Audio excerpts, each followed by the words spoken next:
Are you ready to unlock the secret of living a life of strength, balance, and longevity? I'm Anita Terlizzi, and I have helped hundreds of men and women transform their lives by placing their health and wellness as a priority. I am a certified personal trainer, founder of Thrive 55, and your host of the Made to Thrive podcast, where health experts from around the globe join us as we dive deep into topics that help us age gracefully and stronger than ever. This is where we take back our lives, friends.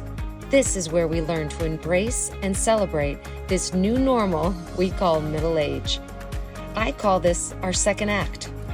We have so much living to do, so let's not waste any more time. We weren't made to just survive these years of our lives. We were made to thrive. Hello and welcome to Made to Thrive. I am your host, Anita Terlizzi, and I'm so glad you're here with me today. So recently, I turned 55 years old, just a couple weeks ago. And when I was deciding what podcast I wanted to release this month, I decided that I was going to do a solo episode. Just me, getting real with my life, with my past, the mistakes I made, what I learned along the way, everything I'm grateful for, and also just dreams and goals that I have for future me. So I decided to call this podcast What I Would Tell My Younger Self. So before I begin, I have to tell you, this was actually very therapeutic for me. You should all do this. I would recommend all of you do this therapeutic assignment because it'll bring you back to very sweet places. It brought me back to sweet memories of my past, but it also, brought up some hard times too. And it's so beautiful to be on this side of my timeline and look back just to see how God used all things for my good, guiding me to places I never even imagined I would be or go. And, what I thought was a heartache and a disappointment was really for my best. And I know that's so hard to see in the moment. I get it. This is why I tell the younger women that I mentor that it's so good to have an older, wiser woman or man in your life. If you're a man, an older man, because it's like having father time with you, telling you that we've all been there and just getting like the proper advice you need just at the right time. I didn't get my older, wiser um, until, gosh, I was, in my 40s. But you know what? That's not really true because I had a neighbor who was a little bit older than me. So I had little kids when she had elementary school kids. And you learn from those people. Like you look at them thinking their life is so easy because they put their kids on the school bus and now, they can go back inside and have a cup of coffee. And I'm at home with toddlers and babies and thinking she's got it so great. And really, as I know now, as time goes on, you see that every stage has its own challenges. So anyway, it's a really great homework assignment for you guys to just kind of go through those decades of where you were, what you would tell yourself, and then really look at it and be super proud of yourself that you came out of that, what you learned from that, what you would want to tell your children. I think it was a cool assignment. So anyway, here we go. I'm going to be looking down at my notes because I did take some notes so I wouldn't forget anything. So I will start out with what I would tell my younger self starting at 20. Okay. So the first thing, you're going to be okay. Honestly, friends, that girl needs a big hug. So think about that. Think about being 20. You're just coming off your high school years. Those 4 years can make or break you. Am I right? Um, those are some hard years. And I was born in 1970, so that's Gen X. And the Gen X generation was often left to fend for themselves. We were the latchkey generation. So we quickly figured out how to make our own snacks, how to take care of ourselves, until our parents got home, basically. And who knows what time that was with some of, the schedules of our parents. And I was the baby of a big family, so I often went under the radar. And that might sound great to a teenager now, but I was in desperate need of some love and guidance. I was parented as part of a big team instead of individually. Does that make sense? There was just too many things that fell through the cracks. My grades, my emotions, even conversations about the dreams I had and goals and how was I going to get there? I was literally winging life with no guardrails. It was a tough time. Honestly, that might be the reason my generation was so maybe over involved with every aspect of our children's lives. I don't know about you, but I was part of every field trip, all the practices for sports, their games, recitals. We had planned supervised play dates. Could you imagine my friends from the 80s? Planned supervised play dates and helping them every night with homework. I mean, honestly, I would have loved that. But it goes on and on. So that might be the reason we won't know until later, huh? I guess we're in it now. Um, as for my self-worth in my 20s, the first thing that I would tell my 20-year-old something, my 20 something year old, you are enough. You are enough and you will be loved unconditionally. The other thing is, can you please stop worrying about what people think of you? Anyone? This took me like over a decade to get out of it. It's always been, it had always been a problem for me. Getting better. The next bit of advice for my 20 something. So choose your dates, AKA boyfriends, wisely. Seriously. If I could only have told her that her dream man was arriving shortly, and then he just needed to wait until I was of age to ask me out. Michael's 9 years older than me. So anyway, and then the other like common sense stuff. I wrote, um, stop baking in the sun because your 50-year-old self is paying for it.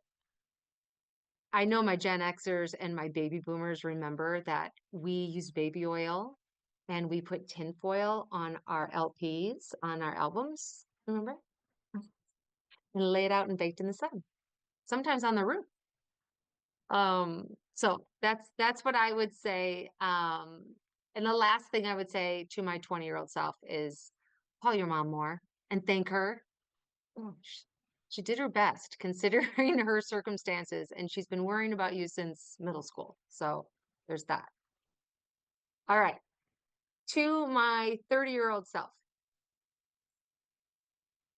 take care of your health. Um, stop with the fad diets, ditch the processed foods. It's wreaking havoc on your body. I had all these stomach issues in my 30s. I was like bent over in pain. I went to ER twice. I was living in Rhode Island with little kids. I could not figure out what was going wrong with me. And I know it was processed food. And, you're never, as a young mom, you're never eating proper meals. I mean, do you remember being a young mom and your main meal was like grabbing goldfish and random bites of grilled cheese off your kids' plates, right? Um, the other thing was that I had told myself is that, tell my 30-year-old self, is that you're not going to please everyone, right? And you need to stop being a people pleaser. And this goes right back to what I said before about worrying about what people thought of me. And so it's okay to say no. That was really hard and for me to get in my head. But it was such a great advice from another woman that you could just say very politely, thank you. I just can't make it this time. That's it. You don't have to give an excuse. You don't have to ramble on. You don't have to explain yourself. Sometimes you end up lying because you don't know how else to say it. It's just not worth it. And we're all big girls and boys, and we can just say, thanks, but I can't make it this time. And there's just so much freedom in that, right? I had a friend, um, I would call her a friend, but she didn't commit to being a friend. But let me explain. So I moved to first I met my husband in Chicago, and then we moved to Rhode Island and had all our babies. And then we moved to here in Arizona. And I'm brand new in this school. And this woman sees me across this big crowded room. And she can tell I'm a new mom. And she beelines over to me and she's like, "Hi, my name's Karen. How are you? You look new. Are you happy? Do you have friends?" And she's asking me all these questions. And she said, "I don't have the time to add you to my friend list, but I'm going to make sure that you have a lot of friends and that you're taken care of." And I just sat there like, that was the nicest thing I have ever heard. She was setting her boundaries and her expectations. She knew she didn't have the bandwidth for another friend. But she was genuinely concerned and she really wanted to let me know that I was seen. And, she set me up with a good hairdresser and a doctor and a dentist and all the things. And I will tell you, every school event that she saw me again at another function, she would push people away, find me, ask me all the questions. Are you good? Are you happy? Can I connect you with anyone? It was just so cool. I thought I had to pass that along because that was the coolest thing I learned in my 30s. Okay. So on to my 40-year-old self. What would I tell my 40-year-old self? Give yourself some grace. You're doing a good job as a mom. Parenting is hard, hard. Your kids are not going to fall into this cookie cutter, um, uh, what the norms of what society thinks they should all be at, right? So stop losing sleep over them. They're doing great. You're doing great. Let them be different. Listen to their heart. Listen to their stories. Tell them how proud you are of them. Tell them all their great characteristics that you see in them, that they're funny, that they're smart, what a good artist you are. I love how you tell a story, all those things. And sometimes I think I was so busy trying to be a perfect housewife and mommy that I may have missed getting dirty with my kids in the mud. You know what I mean? Because I was too busy making sure that the house looked great for neighbors came by and the kids were, fed and, you know what I mean? I know you moms know what I mean. Um, just letting things go and enjoying them because it's gonna go quick, quick, quick. Okay. What else did I say to my 40-year-old self? Girl, I'm gonna say this again. Take care of your skin. Take your makeup off every night. Be gentle on your eyes. Like I remember just like just digging, digging, digging with my eye makeup remover. It just what was I thinking, right? And listen, you might be thinking, you're so silly. This is what you would take the time. So this is I just think that my past self, my future self is telling my past self something that she really needs to hear. So I'm just adding this in. I would say invest in good skincare products. I would say practice sleeping on your back. It's better for your back. It's better for your posture. It's better for your breathing. And it avoids chest and eye wrinkles. Just saying. Okay. Like I said, I'm allowed to tell my past self anything I want. Okay. So my 50s. So I'm 55 and I know it's only been 5 years, but we will continue to learn lessons in life, right? No one tells you that parenting adult children can be just as stressful as parenting young ones. It's a really strange transition to kind of step outside of parenting and being their cheerleader and their coach on the sideline, and knowing when it's okay to step in. It's been an interesting ride.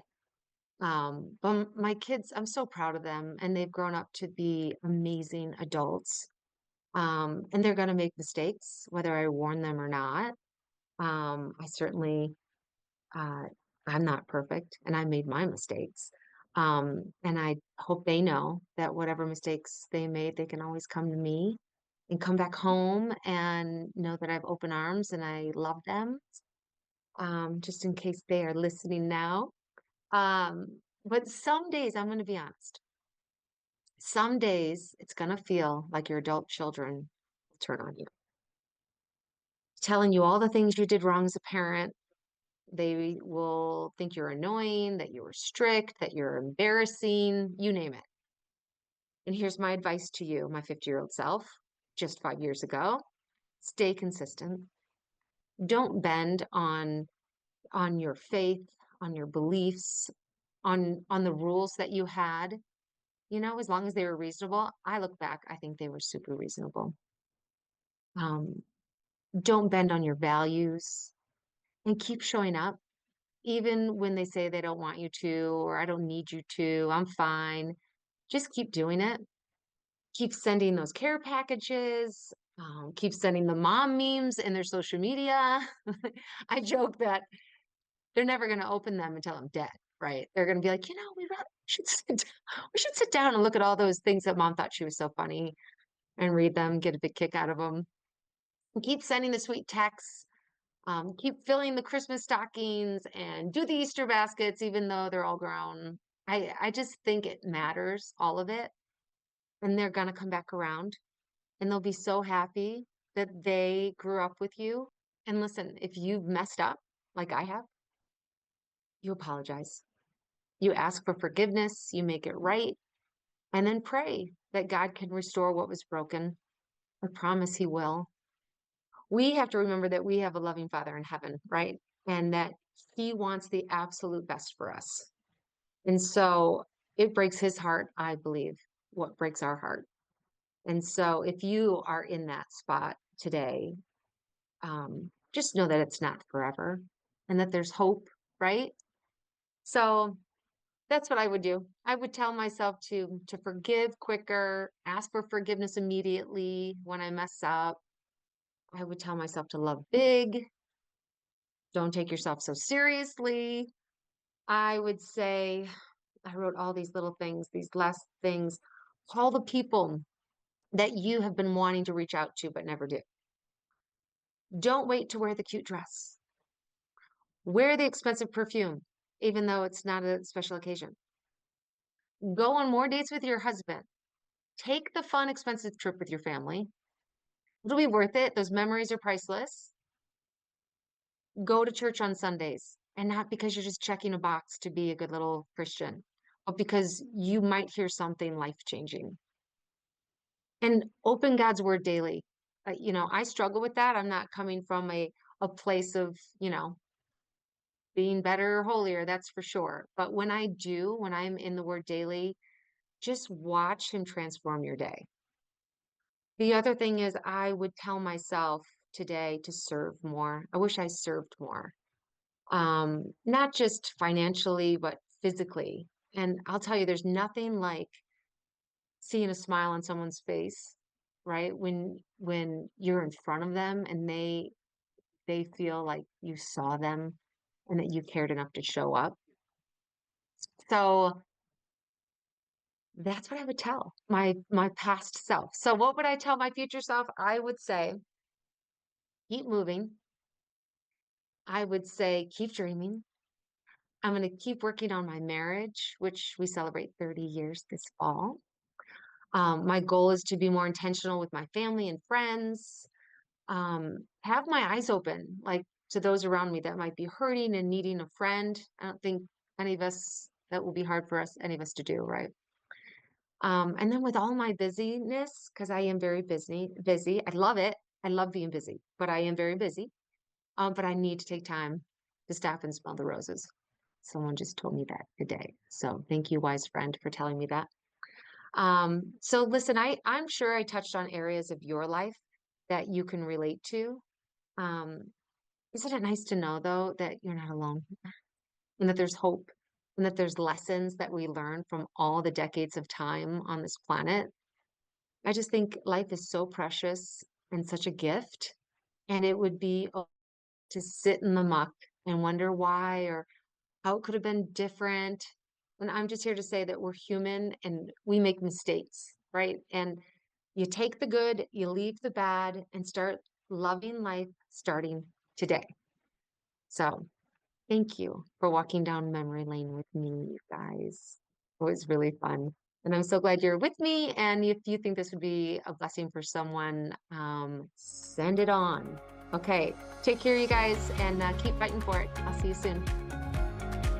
Thank you for listening to the Made to Thrive podcast, a Thrive 55 Plus production.